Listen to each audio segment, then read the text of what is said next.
बंटी और बबली दोनों सगी बहनें, दोनों ही एक नंबर की चालाक थी। वो बूढ़ी औरतों का भेष बनाकर अलग अलग गांव में जाती थी और जहां भी सीधी साधी अमीर सेठानी औरतें दिखाई दे उनको ठग लेती थी।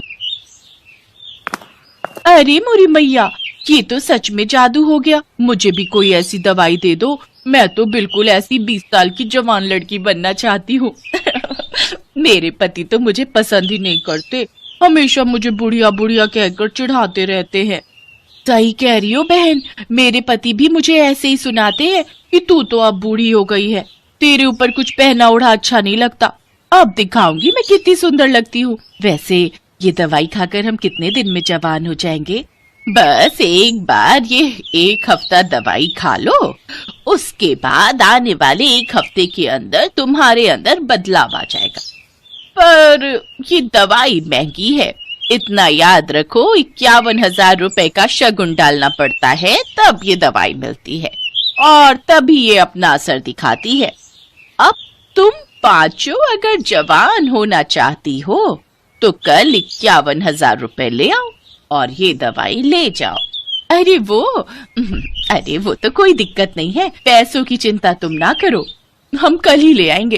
पर मेरी तो अब बहन की लड़की की शादी है, मैं सोच रही हूँ कल से दवाई शुरू कर दूं। हाँ, आप कल से ही दवाई शुरू कर दो, तभी आप मेरी तरह सुंदर बन पाओगे। ठीक है, तो फिर हम सब कल पैसे लेकर आ जाएंगे, तुम हमें दवाई दे देना। मोहनपुर गांव की सारी अमीर बड़े घर की औरतें बंटी और बबली के झांसे में आ जाती हैं और उनसे दवाई खरीद लेती हैं। बंटी और बबली तो अपना काम करके उन औरतों को ठग कर कब का वहां से रफू चक्कर हो चुकी थी, पर मोहनपुर गांव की औरतें अपना सिर पीटती रह गई। उनके घर में सभी उन्हें डांटने लगे। अरे तुम पागल हो क्या? तुम्हारी उम्र हो गई, बाल पक गए, पर अभी भी बच्चों वाली है। ऐसे भला दवाई लेकर कोई इतना जवान हो जाए कि 20 साल की लड़की बन जाए? तुम्हें क्या हो गया था? बताओ, फालतू के पैसे खराब हो गए और वो औरतें तुम्हें ठग कर चली गई। अरे मुझे अकेली को क्यों डांट रहे हो? सब किया धरा उस सुशीला का है, वही मुझे उन औरतों के पास ले गई थी। पर मुझे अभी तक समझ में नहीं आ रहा है कि उनमें से एक बूढ़ी दादी और वो उसकी पोती, क्या जो हमें पागल बना रही थी वो दादी पोती है क्या?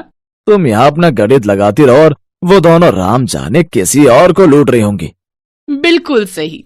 बंटी और बबली अब सीतापुर गांव में पहुंच चुकी थी। अब उनका अगला निशाना यहाँ की अमीर घर की औरतें। बंटी, चल अगला निशाना ढूंढते हैं, थोड़ा गांव में घूम आए। ठीक है, पहले इन सबका विश्वास भी तो जीतना होगा। अरे वो तो हमारे बाएं हाथ का खेल है। बंटी और बबली 2 बुढ़िया बनकर सीतापुर गांव में घूमने लगी। वो एक चौपाल के पास से गुजरी, वहाँ कुछ बड़े घर की औरतें बैठी हुई आपस में गप्पे मार रही थी। बंटी और बबली जानती थी कि ये सही मौका है। अरे लाजवंती, कितने दिन में मैं जवान हो जाऊंगी? दवाई की 5 खुराक तो मैंने खा ली है। सुमित्रा, तुझे सब्र नहीं है। मैंने तुझे कहा ना, तू देखना सुंदर लड़की में ना बदल जाए तो मेरा नाम बदल देना। मैंने भी वो दवाई शुरू कर दी है। अरे हम जैसी बहुत बूढ़ी औरतें उस दवाई को खाकर जवान हुई हैं। ये दोनों बुढ़िया औरतें गांव में नई दिखाई दे रही हैं, पर ये किस दवाई की बात कर रही हैं? जरा पूछ तो। अरे बहन जी, जरा रुकना, आपको इस गांव में पहली बार देखा है, आप ये किस दवाई की बात कर रहे हो? जी नमस्ते। हम दोनों तो बूढ़े से जवान होने की दवाई की बात कर रहे हैं। हम वो दवाई खा रहे हैं। अब बूढ़े शरीर से काम नहीं होता, उम्र हो चली है, शरीर कमजोर हो गया है। हमें किसी ने दवाई दी थी कि इसको खाने से हम बहुत जल्दी जवान लड़की बन जाएंगे, तो हम इसी बारे में बात कर रहे हैं। हाय हाय हाय, सचमुच बुढ़ापा झेला ही नहीं जाता। कभी कोई बीमारी शरीर को घेर लेती है तो कभी कोई। हमसे अब बुढ़ापा सहन नहीं होता, इसलिए हम जवान होने की दवाई खा रहे हैं। अच्छा, तो उससे कोई भी जवान हो सकता है? अगर हम लोग वो दवाई खाएं, क्या तुम हमें भी वो दवाई दे सकती हो? हाँ, क्यों नहीं, वो दवाई तो हम जरूर दे सकते हैं। उसके लिए 51,000 रुपए देने होंगे, वो शगुन होता है। हाँ, ठीक है, पर पहले आप हमें इस बात का सबूत दो कि वो दवाई सचमुच हमें जवान बना देगी। मेरी दवाई को 5 दिन हो चुके हैं, बस कल एक दवाई और लेनी है, फिर परसों मैं तुम्हें एक जवान लड़की के रूप में दिखाई दूंगी। ठीक है, तो फिर हम परसों ही दवाई खरीदेंगे। पहले तुम्हें देख तो ले, आजकल चोर उचक्के बेईमान ठग बहुत लूटने लगे हैं। अरे तो ठीक है, आप जब परसों सुमित्रा को लड़की के रूप में देखोगे तभी आपको विश्वास होगा।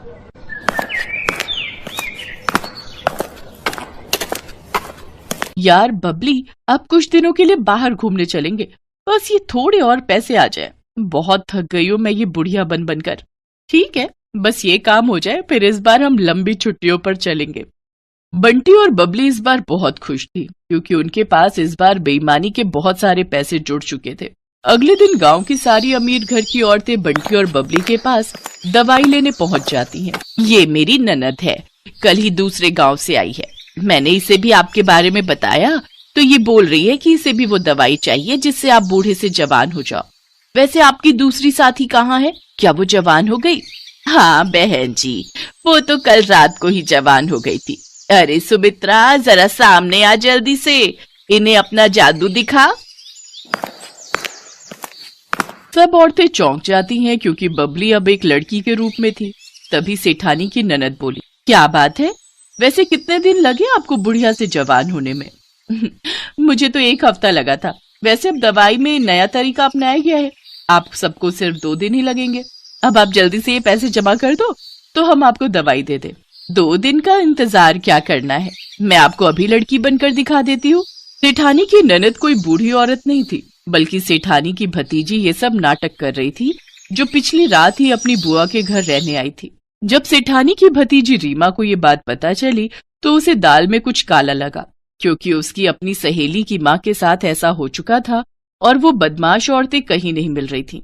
बुआ जी, ये कोई बूढ़ी औरतें नहीं, ये 2 चालाक लड़कियां हैं। ये ठग हैं, गांव-गांव जाकर सबको बेवकूफ बनाती हैं और पैसे ठगती हैं। असल में इनका नाम बंटी और बबली है। पहले ये 2 बुढ़िया के रूप में गांव में जाती थी, फिर इनमें से एक अपने रूप में वापस आ जाती है। बस यही सारी औरतें धोखा खा जाती हैं। ये अपना मेकअप उतार देती है। अच्छा, ऐसी बात है, हम तो इनके जाल में फंसे ही जा रहे थे। अब तुम दोनों को यहाँ से कोई नहीं भागने देगा। रीमा बिटिया, जल्दी से चौधरी साहब को और बाकी गांव वालों को भी बुला लो, इन दोनों को पकड़ना बहुत जरूरी है। बबली, हमारी चालाकी हम पर भारी पड़ गई, अब तो हमें ये पुलिस के हवाले करके रहेंगे। तुम ठीक कह रही हो बहन, कोई बात नहीं, थोड़े दिन जेल की रोटी खा लेंगे।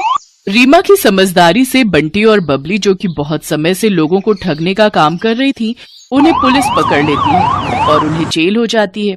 दोनों को अपने किए की सजा मिल जाती है। बंटी और बबली दोनों को समझ आ गया था कि चोर कितना भी समझदार हो, कितना भी चालाक हो, पर एक न एक दिन